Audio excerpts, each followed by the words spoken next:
Welcome back to Covered in Pet Hair. I'm your host, Isabel Alvarez-Arrada, and today I have the pleasure of having a drink and a chat with a certified cat behavior consultant, a self-proclaimed work fanatic.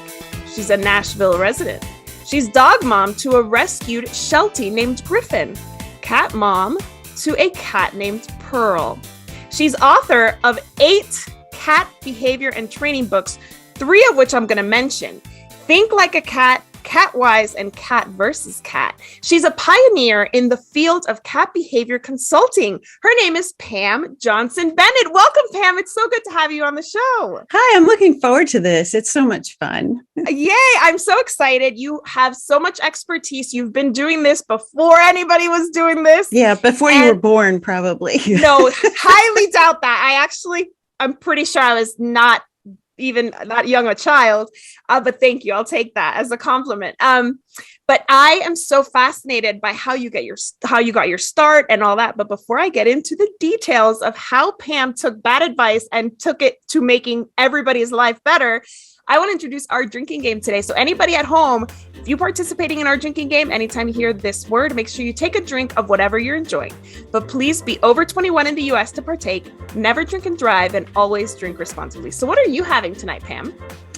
I'm boring. Water. He's having water. That's fine. You know what's funny? I'm having a mocktail today because I have been fighting a stomach bug that my kids brought home for a while now. So I'm having a passion fruit spritzer. This is half passion fruit juice, half sparkling water. And it kind of feels like a cocktail, but it won't be too hard on my stomach. So cheers. Thank you so much, Pam, for being on the show. Well, I thank you for having me. And my water, unfortunately, it is so hot here in Nashville that water is the best thing. But I agree. Yours looks so much better. It is. It looks as tasty as it is. It's actually quite delicious. Well, I always introduce this show with a game. And so today's first game is called POV Cat. So from a cat's point of view, I'm going to give you some kind of scenarios, and I want you to just give us what the cat is seeing, feeling, imagining when these very common day-to-day occurrences happen in their lives. Are you ready to play? Mm-hmm. All right, let's do it. So what is the cat's point of view when a guest walks into their house? Intruder.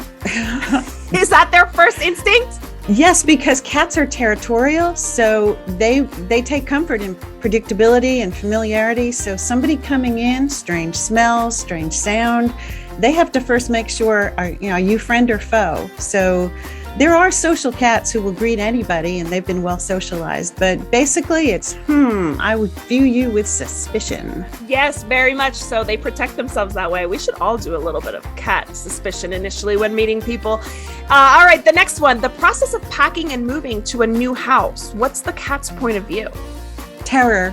Again, it comes down to everything that I know is unfamiliar anymore. So you have the packing, which is scary, right? Because you have all those boxes coming in and everything that the cat loves is getting packed up. And the cat didn't get the memo that said we're moving to a new home. All of a sudden the cat's put in a carrier and shows up in a new home where everything is all rearranged. So it can be pretty terrifying. I love that you're using these one-word answers. They're so good. Okay, next one. I grew up with a very clean mom. So every Saturday was cleaning day. If I had had a cat growing up, what would the cat have thought about cleaning day? The cat would do it every day. Every day should be cleaning day.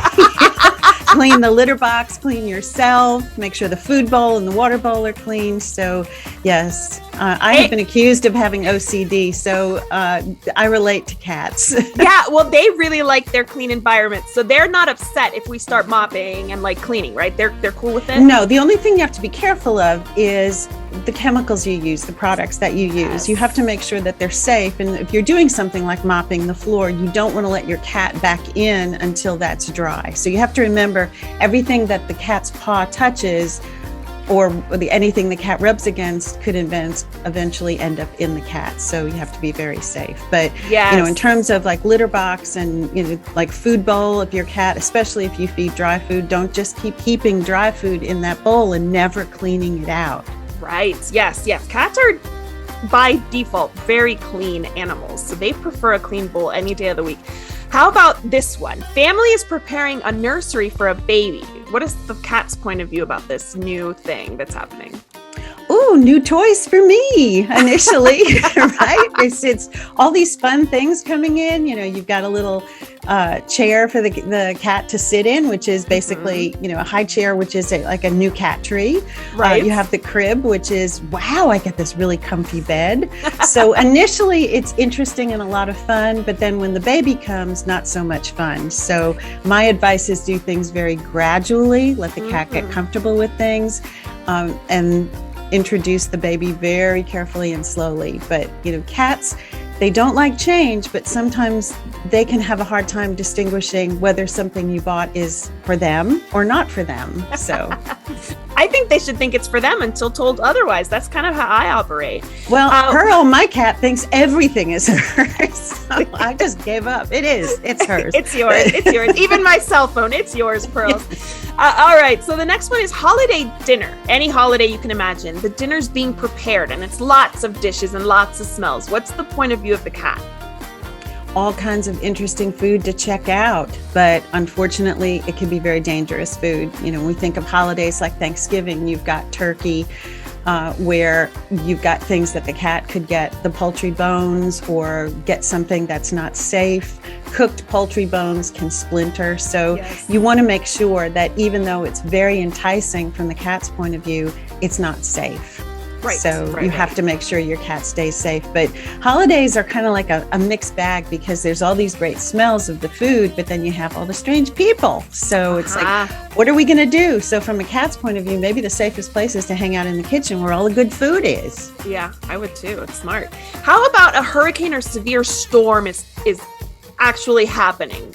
I know so many dogs we know are scared and noise phobic and scared of storms. How about cats? What do they think? Cats can be too. Cats have exceptional hearing, and that can be very, very scary.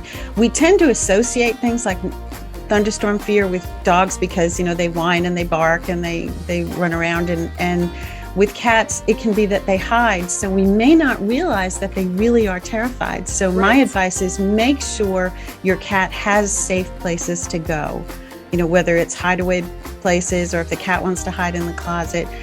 Let the cat set the pace of what's needed.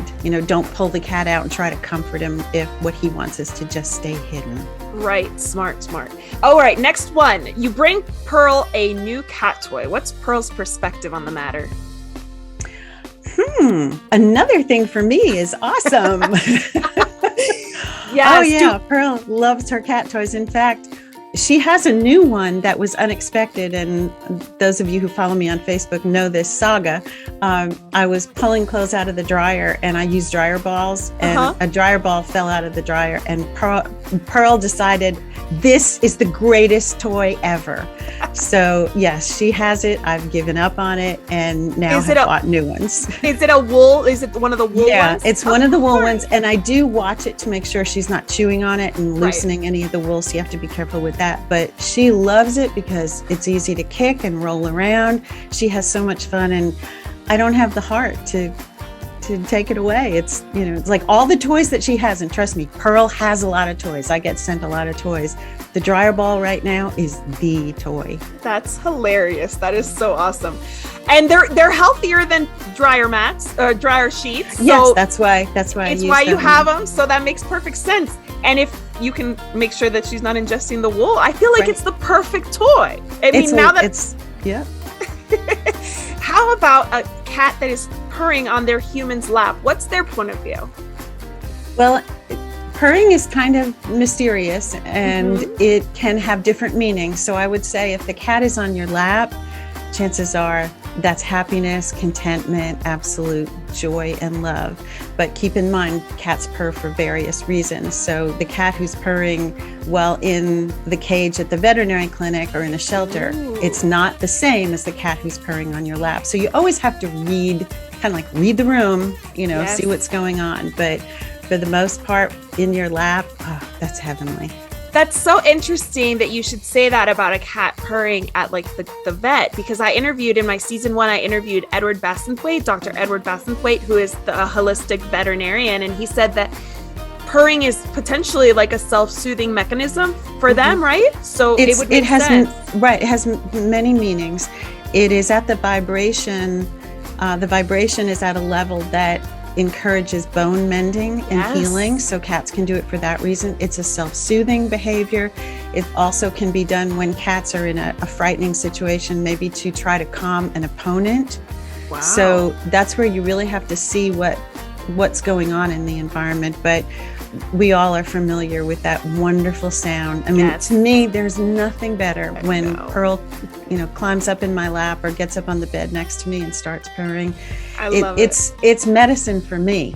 I know it sounds like it. And when you say that they can mend bones, is that only for their species or for those around them? Can they maybe heal us a little bit?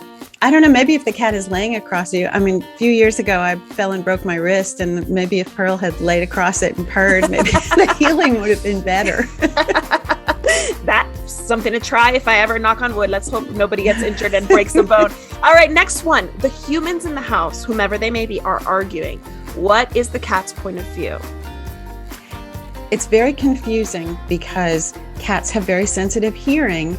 So the cat is hearing all this, from basically their loved ones, at a volume that they're not familiar with. And that's very disturbing and scary. So very often cats will go and hide because of that, because they're used to the sound of your voice at your normal level. And also when you're having an argument and yelling with somebody, your body language is changing. Right. So that can be very scary. So it's a good reason to not raise your voice.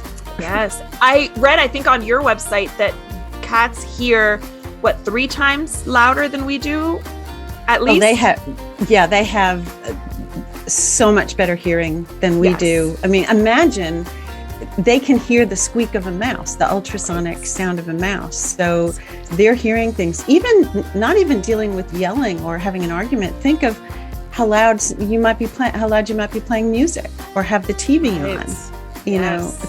Or how hectic your house is with all kinds of, someone's playing music, someone has the TV on, someone's shouting, just be respectful of how amazing your cat's senses are. Yes, exactly. We have to remember that when we're in the heat of the moment, arguing about dirty dishes. I don't know anything about that.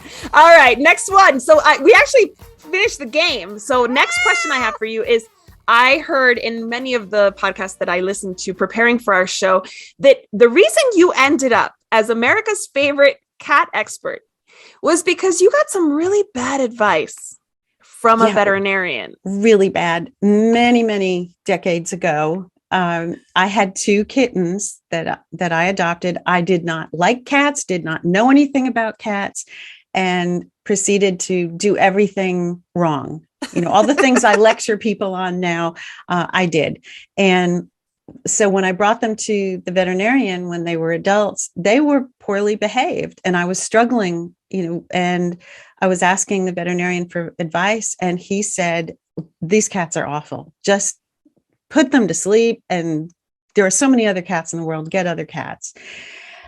I was shocked. Of course. What terrible advice. I was shocked, but it shook me into the realization that I did it. If they were basically clean slates, and I did it. I did something wrong, and I was determined to fix it. And back then, many, many decades ago, there was not a lot of cat behavior information. So it was a lot of trial and error, learning from the cats. Thank goodness they were so tolerant of me. Learning about dogs and how I could apply dog behavior and psychology to cats. And it worked. And when I brought them back the following year for vaccinations, he could not believe they were the same cats. And he asked me if I wanted to do some work with some of his other clients. And that's so kind of how it snowballed. It was not the career I intended at all, but it was meant to be. And I feel when I do consultations and when people say, Pam, I'm so terrified to tell you what I've done, the mistakes I've made. It's like, tell me, I've done them, know? So there's that relatability that I have, hopefully I bring a lot of knowledge, but I also bring that I've been there feeling. Right. So what kind of behaviors were they displaying that the vet wanted them to just to start over? One of them became very, very aggressive, was bullying the other. The other one was terrified. They would bite. Litter box habits were hit and miss. It, it was easier to tell you what was right. Right. And that was when they slept, they were really cute. I changed it all. So it wasn't just, one thing I had to deal with. I had to deal with everything. And so I am forever grateful.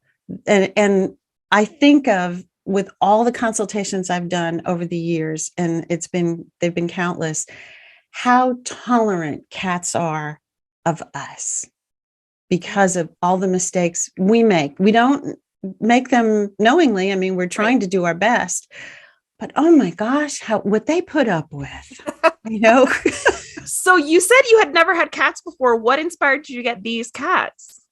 It was Christmas Eve, and I was in my parents' town, my hometown, and I was doing some Christmas shopping. It was cold and snowy, that bitter, like chill right to your bones kind of cold. And there was a girl standing outside of the steps of the church on Main Street with a cardboard box, and she had 2 kittens inside. She said that her mom, there were 4 kittens total, 2 of them were left, that her mom had told her she could not come back with those kittens, and she was going to dump them in the snow. So I took them, totally unprepared for what to do, but I just knew, no, you can't. It's, freezing cold outside. So I initially saved them, but they saved me. Oh my gosh. And they changed your whole world. They changed my whole, amazing. They changed the direction of my life. And I can't imagine doing anything else other than what I do. It is a labor of love every single day. I love that so much. And you now still continue, after so many decades, to have one-on-one consultations with families about cat behavior. So what do those consultations usually look like?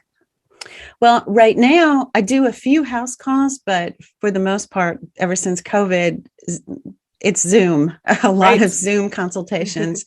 And it's amazing how, as much as we know about cat behavior now compared to when I started, I started my business in 1982, we know so much more, but yet so many cat parents still don't know what's available to them. They're still making these mistakes because they didn't know help was available. So it's a matter of, with consultations, just finding out the information, being a detective to figuring out the root of the behavior, because the first thing I tell clients is it's not a misbehavior. The cat is not misbehaving. Cats don't sit around and go, okay, what can I do to really annoy you?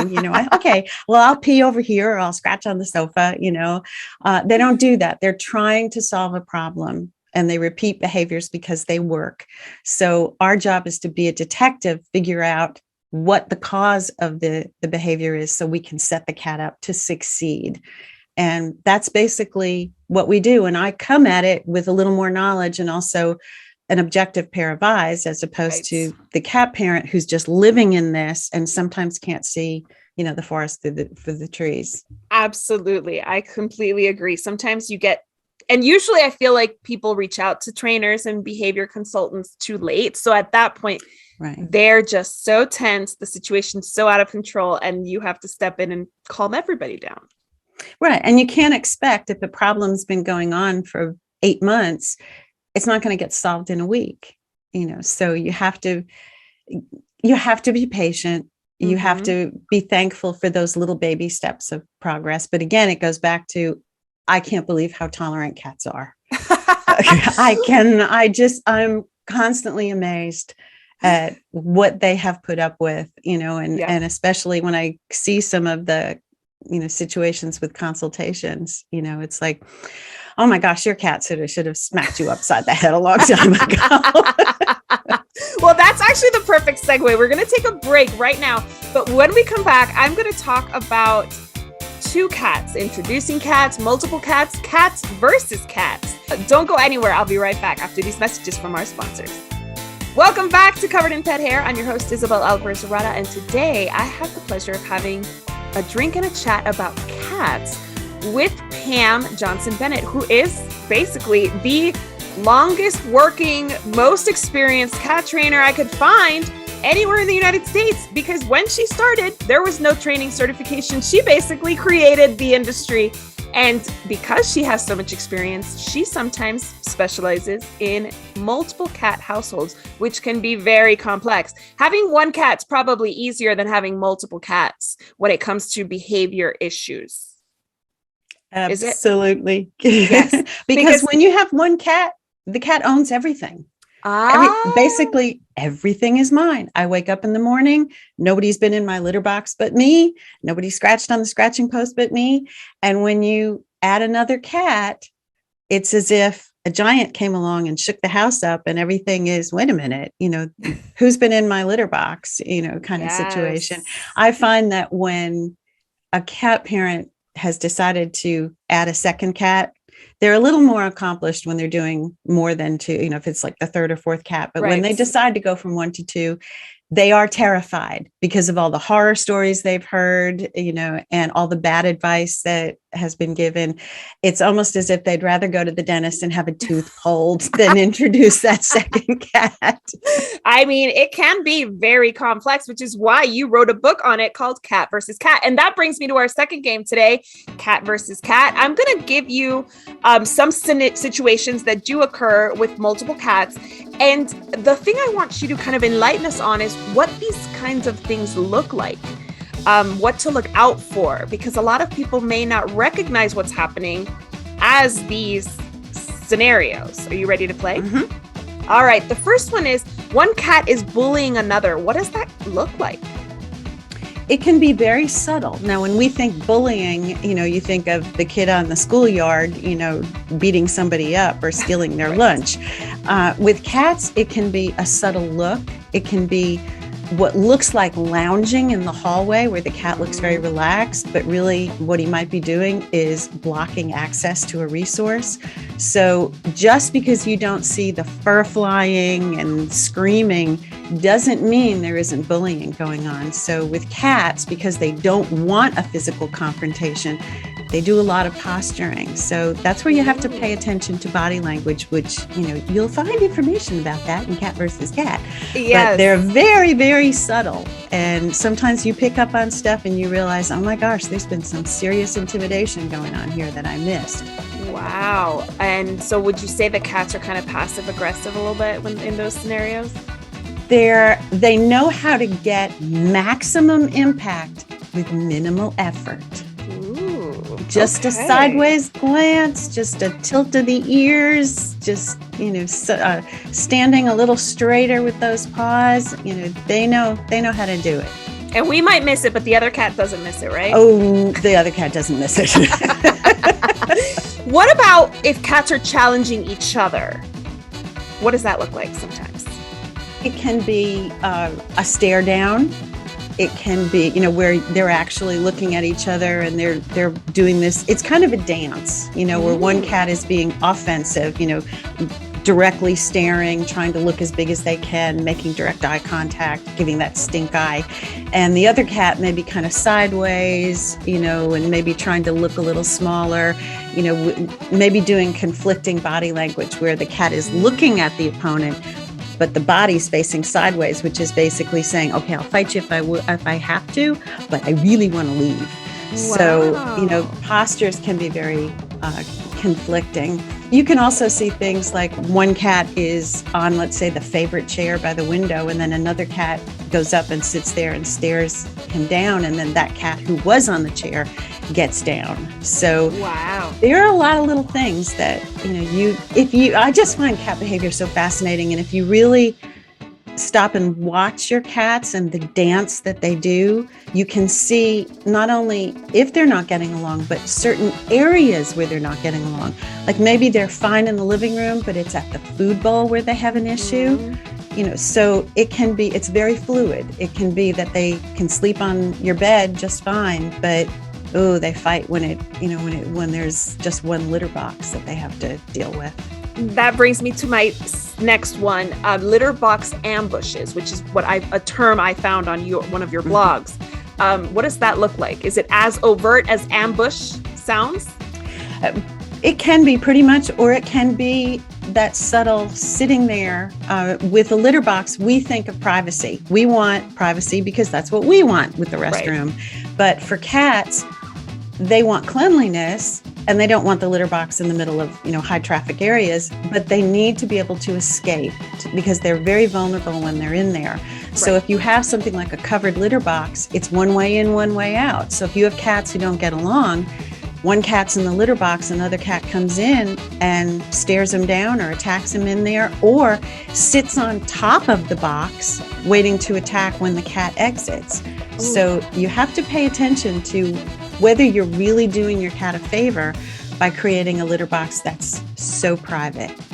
Ooh, very good. And do you feel like the pet parents miss these kinds of things just because they're like, oh, my cat's and they're using the litter, I hear them scratching, but I'm not going to go look. And the thing is, cats can be seemingly doing okay, but they're living with chronic stress. Mm-hmm. Maybe that cat who has to use the litter box and that's the only one for 2 cats to share or 3 cats, maybe that you're not paying attention to the fact that that cat is kind of skulking around to the litter box and trying to be very, very careful so he doesn't alert the other cats. Maybe he goes in, does his business and bolts out of there, doesn't bother, covering or anything because he wants to spend the least amount of time in that very vulnerable area. So I'm a big fan of using surveillance, using your security camera or something. If you suspect that something might be going on with your cats, the best thing is get some video evidence so that you know what you're dealing with. That's awesome. This is not on my question. This is not part of the questions, but do they kind of behave differently when we're at work than they would when we're there? Is it maybe what we're seeing, not the whole story? Some cats do, because when we're home, the cats tend to be more active. That may be because you're also a resource. In addition to the litter box and the food bowl, time with you is a resource too, for them too. So when you're not home, they may kind of go to their separate quarters and sleep. It may just be when you're home, but it's good to see what's going on. Of course. Yeah. If you're not home, especially, or if it's a litter box area that you can't monitor all the time. Right. And especially if one cat's in the litter box and that sound of scratching the litter or scratching on a scratching post is what alerts the other cat that, wait a minute, they're touching my scratching post. Right. I must deal with this. So it's good to have the evidence because then you know exactly not only who's doing what, but what triggered it. Got it.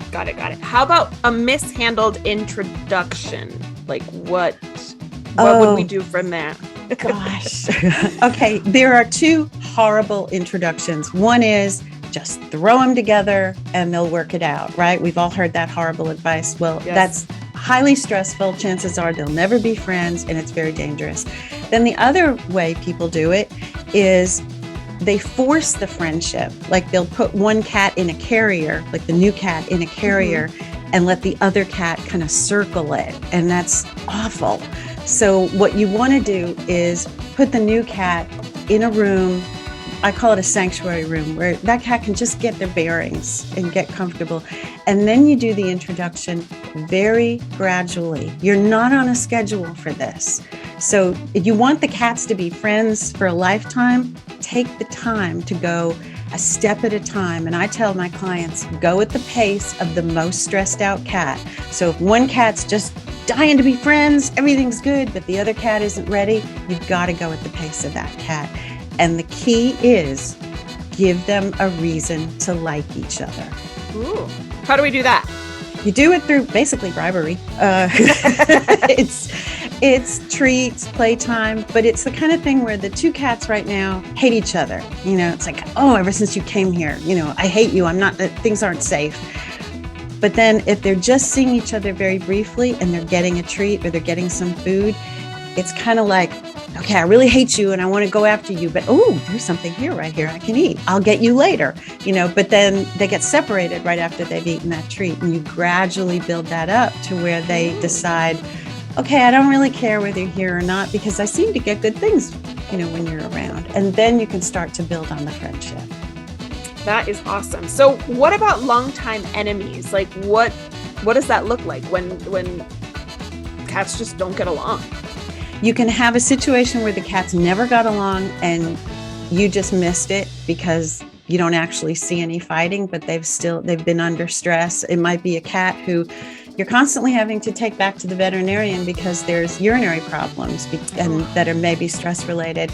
Or it can be a situation where something happened where cats who were good friends suddenly changed. And that can be they saw a cat outside and one cat, got so frustrated at not being able to get the cat, and then his companion cat walked by and he attacked him. So now that changes the relationship. Again, that's where having video evidence will help. But if you have cats who have been friends and now they're not, you first want to go to the veterinarian to make sure there isn't a medical reason for it. Any change in behavior could have an underlying medical reason, so you want to get that out of the way. Right. But it should send up a red flag that, hey, these two cats have been best friends. Something has happened. So, okay, and perfect. Don't live with long-term problems. There may be people watching going, my cats have been together for 8 years and they've never gotten along. It's not too late. Oh, good. You change the situation, you change the circumstances and create more security. They may not be best friends, but you should get to the situation where there's no stress. Got it. Yes, they can cohabitate calmly and respectfully. Right. How about, speaking of cohabitation, how about when energy levels, ages are mismatched? What would that look like? You have an old cat and you decide that maybe he's getting very slow, so we'll get a kitten to spark that cat. Well, that's one of the worst things you can do, because the kitten has all this energy, has no sense of territory yet. But the older cat, that's very stressful, and stress is dangerous for cats at any age. For older cats especially, you don't want to put them through that. The other thing is doing mismatched personalities. A lot of times I'll see clients I have this very aggressive, assertive, energetic cat, so I'm going to get a very quiet cat to balance him out, and the personalities clash. So you want to do complementary. You don't want to go opposite ends of the scale. Ooh. So unless you're rescuing a cat and it's a situation where you don't really have a say, this is the cat who chose you.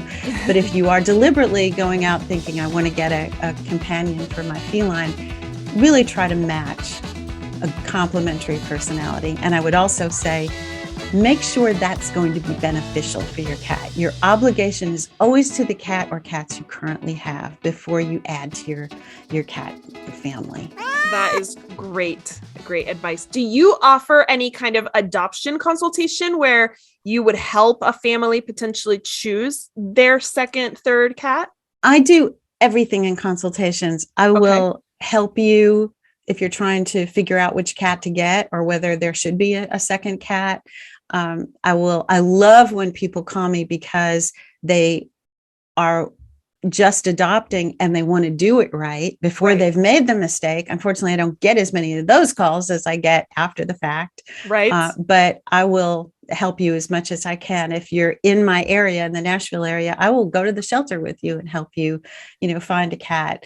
But if we're not, we can do it through Zoom. There's a lot of things. I'm here to just help you. Just whatever I have in my brain, I'll help you with. Well, it's funny because I've spoken to dog trainers that do that offer that as a service. Like you said, they go to the shelter. And now I know of you who will facilitate that process. But I feel like people don't recognize just what a great investment that would be. To have a behavior consultant, somebody who's trained, who can read body language a lot better than most people can, to give you kind of like a yes, no, kind of, that's not a good match. Maybe that one, I like this about this one.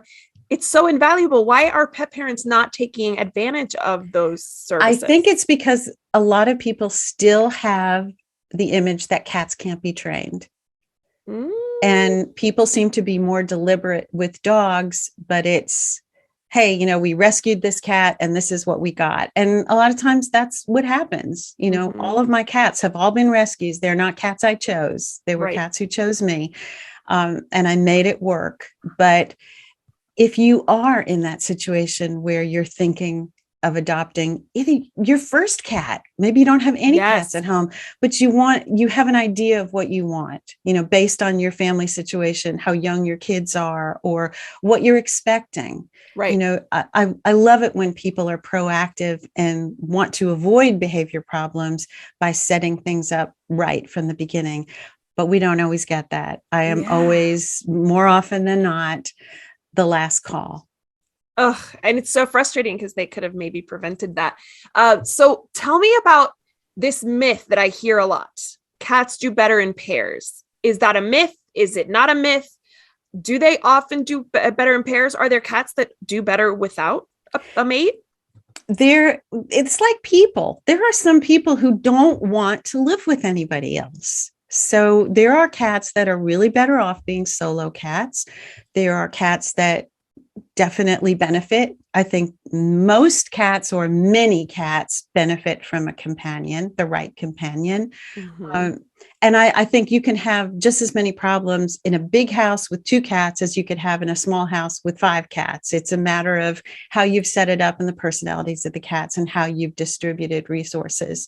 But know your cat. Like if many people will say, "Oh, I've got to get a companion for my cat because he's lonely."